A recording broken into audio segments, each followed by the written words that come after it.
Bom, pessoal, tudo bem com todo mundo aí? Bom, eu vou dar continuidade à nossa última aula. Eu vou repassar aqui, baseado nos slides que vocês têm lá no Aula Rede. Eu vou preparar aqui vou apresentar para vocês a continuidade do assunto que a gente teria essa semana, né, em função aí da substituição das aulas presenciais, né, da PUC Minas pelo regime letivo remoto, tá certo? Então vamos lá. A gente começou a falar de processamento e otimização de consultas, né? E eu vou passar meio rápido aqui em alguns slides que vocês já viram, tá? O pessoal que veio nas aulas na semana passada já teve assunto. Então esse anterior aqui, só relembrando, né? Aqui a gente tem uma junção, né? entre deixa eu anotar aqui só um momentinho. Seria, por exemplo, só um momentinho.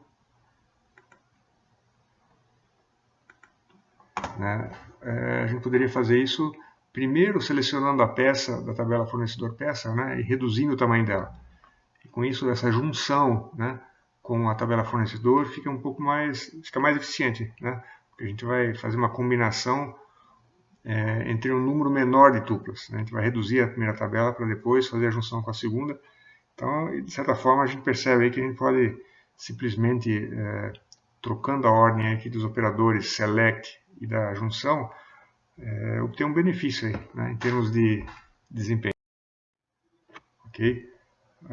Essa figura a gente já passou, não vou retomar ela, mas basicamente a gente vai focar aqui, né, no processo de otimização de consulta, né, que vai gerar um plano de execução, né, a partir da álgebra relacional, uma expressão de álgebra relacional que foi gerada a partir de um exame aí, de análise e validação do comando SQL, né, que é submetido e enviado por SGBD, ok?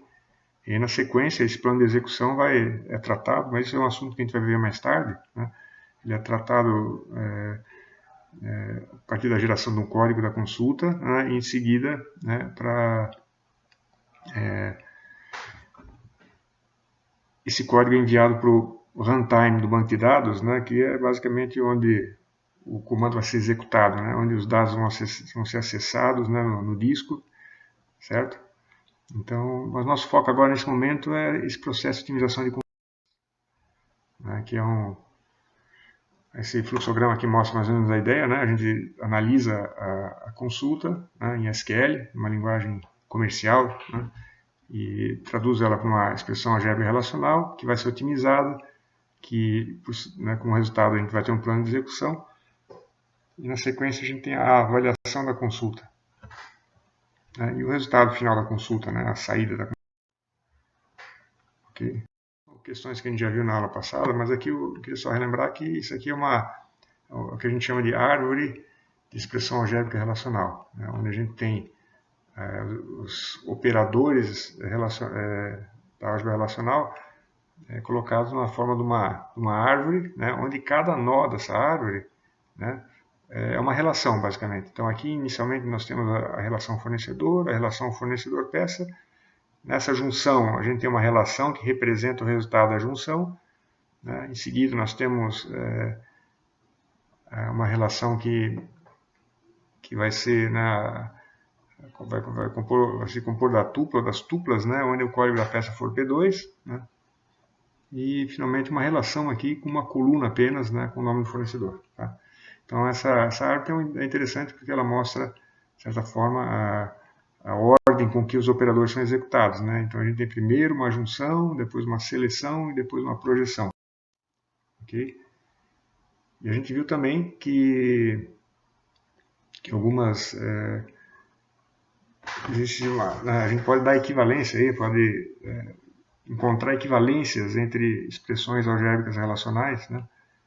Como no caso aqui, isso também a gente já falou, vou dar só esse exemplo. Por exemplo, se a gente aplicar uma restrição, uma tabela, né, duas restrições, né, conectadas aqui com um E lógico, né, uma restrição 1 e restrição 2, selecionar as tuplas que satisfazem a restrição 1 e a restrição 2 sobre os dados da tabela A, isso é a mesma coisa, isso é equivalente. Né?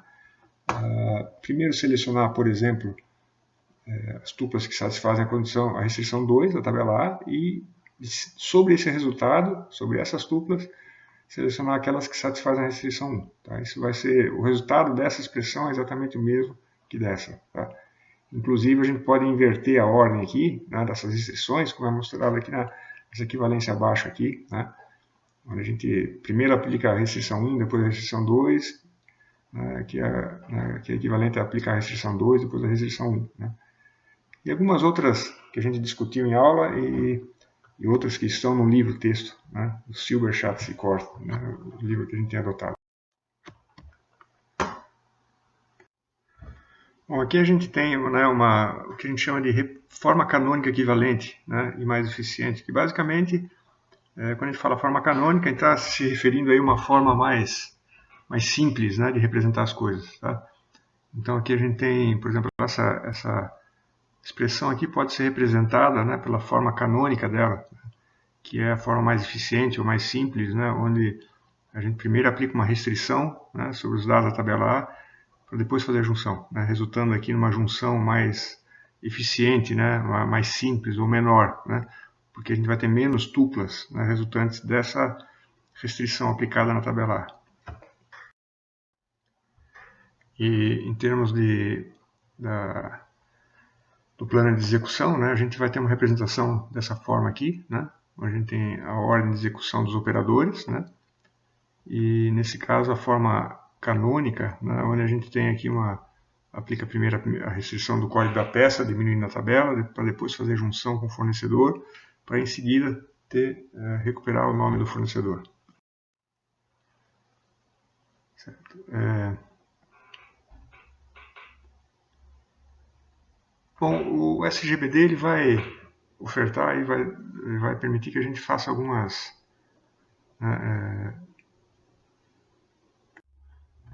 o SGBD vai permitir ali, ele vai oferecer alguns recursos, né, que vão analisar o custo de execução de cada operador, né.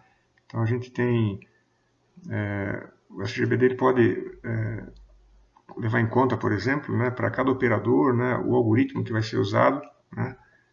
Então para junção, né, ele pode usar um algoritmo de força bruta, um algoritmo baseado no índice, né, que provavelmente vai ser mais eficiente, né? Se houver um índice, ele vai ter que analisar se existe um índice que ele possa utilizar para isso.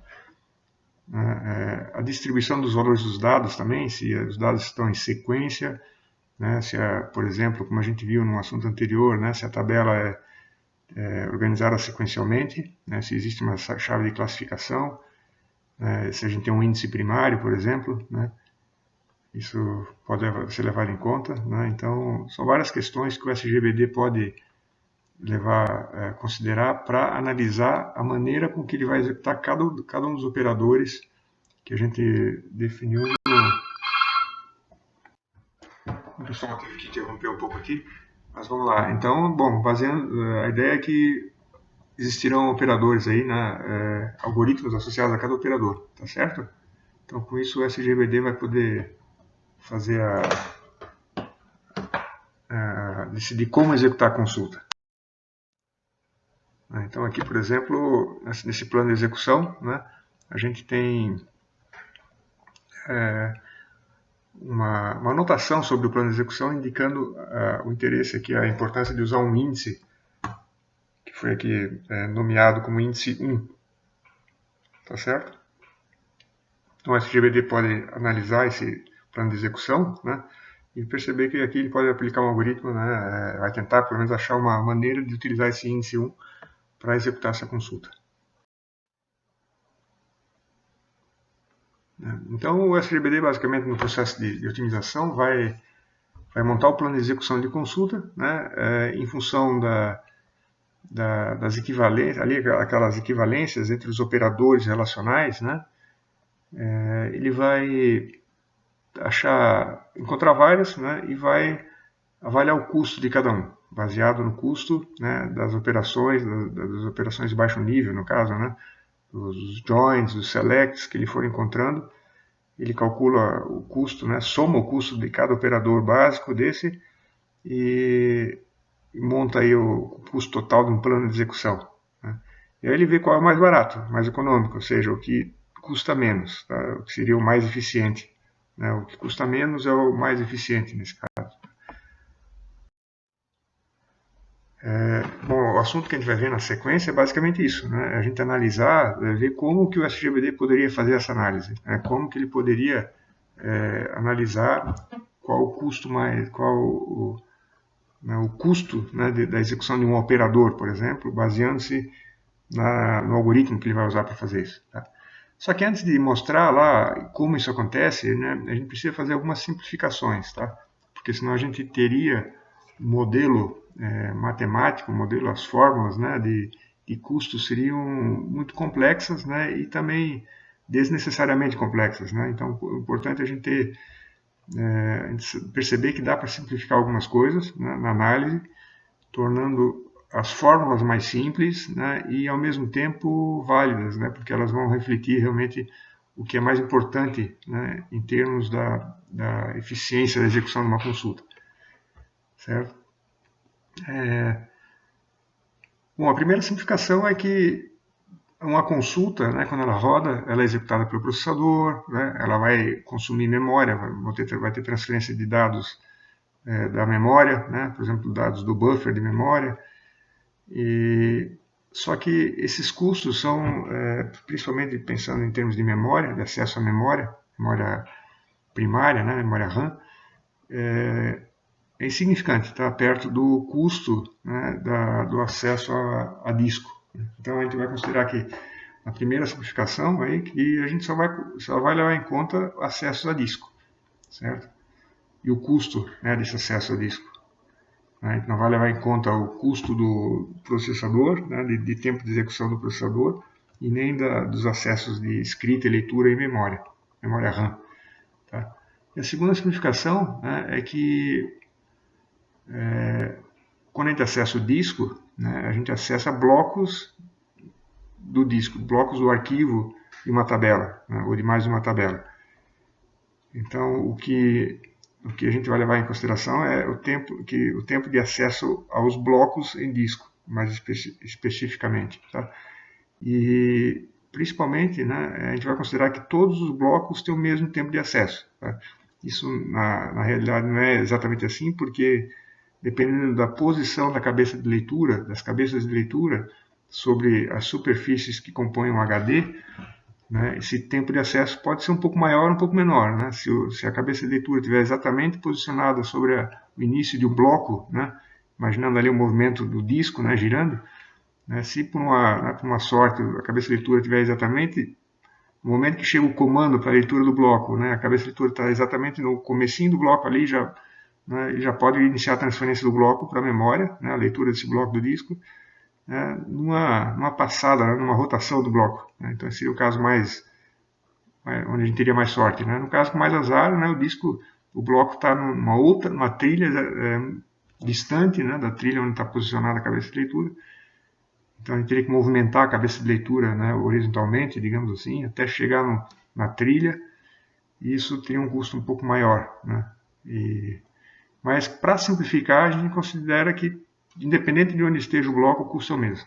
Okay? Então, isso é uma simplificação onde a gente não vai se preocupar, né, com a posição da cabeça de leitura em relação à posição do bloco, né, que a gente vai precisar ler. Okay?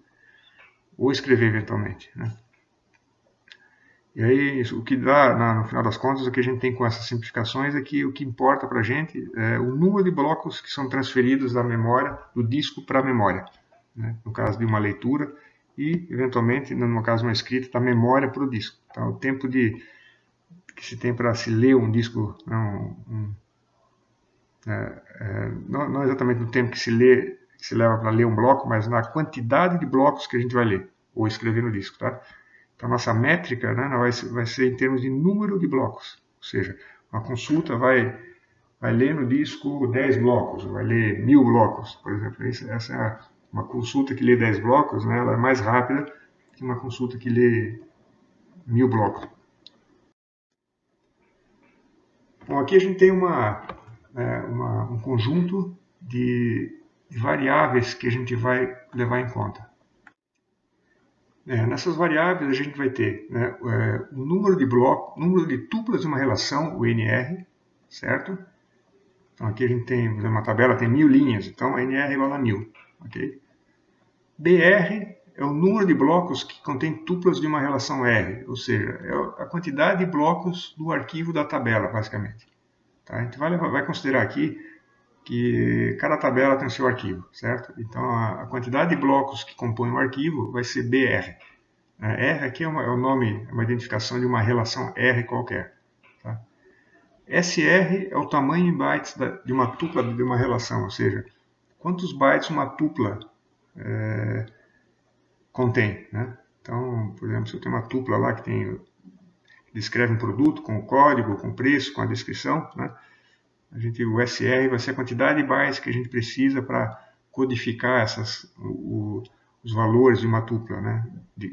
Os valores do código, da descrição, do preço, né? do produto, por exemplo. O FR é o fator de bloco, né? Da tabela R. Basicamente, é a quantidade de tuplas, né? que cabem em um bloco. Né? Então, por exemplo, se eu tiver um fator 10, né, significa que eu vou poder ter dentro de um bloco até 10 tuplas. Né? Então o fator de bloco vai ser uma variável que a gente vai usar, né, em algumas fórmulas que a gente vai ver em seguida. Né? Bom, em relação aos atributos, né, a gente vai ter algumas estatísticas, né, que o SGBD, a gente vai considerar que o SGBD mantém algumas estatísticas. Tá? A primeira delas é o VAR, né, onde o A é uma coluna qualquer, né, vamos chamar a coluna A, e R é uma relação R qualquer. Okay? O VA de R basicamente vai definir quantos valores distintos, né, a coluna A apresenta na tabela R. Né?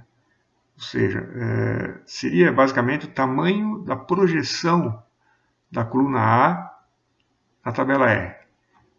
Então, por exemplo, se eu tiver uma tabela, vamos supor, que tem uma tabela que cadastra produtos. Eu tenho lá uma chave primária que é o código do produto, certo? Essa tabela, eu tenho 1000 produtos cadastrados nessa tabela. Então, o V do código da tabela produto, né, vai ser 1000, né? Porque como é uma chave primária, cada produto vai ter um código diferente. Né? Então, a quantidade de valores distintos é exatamente a quantidade de linhas da tabela, certo? Agora, se eu tiver, vamos supor, se eu pensar no preço do produto, né, e a gente imaginar que tem os produtos aí, para simplificar o raciocínio, né, a gente tem 10 preços diferentes de produtos, né? Então a gente tem produtos vamos supor, de até R$100, né, de R$10, R$20, 30, 40, 50, assim por diante, até R$100, né, a quantidade de valores distintos que a gente tem, né, poderia ser, né, numa hipótese aí de distribuição uniforme dos valores, né, ou seja, tem a mesma quantidade de produtos de R$10, mesma quantidade de produtos de R$20, a mesma quantidade de produtos de R$100, né, eu vou ter aí, né, 1/10 da tabela para cada valor. Né? Então, a gente falou aí de uma tabela de 1000 tuplas, a gente vai ter um VADR igual a 100. Né? Ou seja, eu vou ter 100 produtos que custam R$10, mais 100 que custam 20, mais 100 que custam 30 e assim por diante. Então, o VAR, né, ou seja, o V do preço da tabela produto, né, é a quantidade de preços diferentes que a gente vai encontrar nessa tabela. Ok? Então, isso pode ser importante, né, na hora de avaliar o desempenho de uma consulta. E aí, se a gente pensar, né, nesse outro parâmetro, que é o SCADR, né, a gente está se referindo aqui, né, ao número médio de registros que satisfazem uma condição de igualdade do atributo A. Certo? Então, por exemplo, se eu voltar, por exemplo, do código do produto, se eu buscar um produto baseando-se num código, né, como os códigos são únicos, né, a gente vai encontrar uma tupla para cada código. Né? Então, o SC do código, né, o SC do código da tabela produto vai ser 1, né, porque independente do produto que eu procurar, vai voltar só o resultado da consulta vai retornar só uma tupla. porque o código é com a chave primária. Se a gente pensar na coluna preço, né, a gente vai ter aqui um SC, né, de preço, a tabela produto, né, igual a 100, né, porque a gente distribuiu uniformemente, né, cada grupo de preços, né, em 100 duplas, ou seja, tem 100 produtos que custam R$10, 100 produtos que custam 20. Então, se eu fizer uma consulta buscando os produtos que custam R$20, né, o número médio de registros que vão ser retornados vai ser 100, ok? Ou se a gente considerar que a distribuição é uniforme, como a gente considerou, né, até agora, a gente vai para qualquer preço, né, que a gente encontrar, vamos voltar a 100 tuplas. Tá? Então, né, com essa hipótese da distribuição uniforme, ou seja, todos os valores, né, a quantidade de valores diferentes é a mesma, né, a quantidade de tuplas com os valores diferentes é a mesma, então o SCADR é igual ao número total de tuplas dividido pela quantidade de valores distintos. Né? Por exemplo, na questão do código, né, o SC de código da tabela produto vai ser número de tuplas da tabela produto, né, supondo 1000, né, dividido por 1000, né, que vão ser quantidade de valores diferentes, né, de código. Então a gente vai ter, nesse caso, SC igual a 1. Se a gente pensar no valor do preço, né, então SC do preço da tabela R, da tabela produto, vai ser igual a número de tuplas que a gente tem na tabela produto, que é 1000, dividido pelo número de valores diferentes de preço, tá? Que no caso a gente está supondo que sejam 10 preços. Tá? Então a gente vai ter 100, né? Que é a quantidade de tuplas que satisfazem a condição. E por fim, né, nós vamos ter aqui duas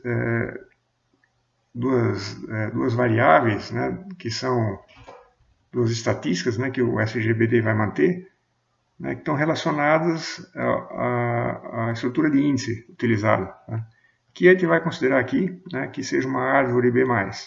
Okay? Então, por exemplo, uma das estruturas, uma das variáveis vai ser a altura da árvore, né, ou seja, o número de níveis do índice, né? Então, HT de high e tree, né? Tree aqui no inglês, tá?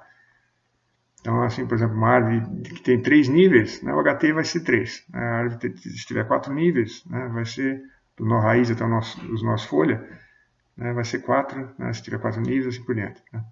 Essa outra variável é o número de blocos do nível folha do índice. Né, então, seriam os leaf block, né, blocks.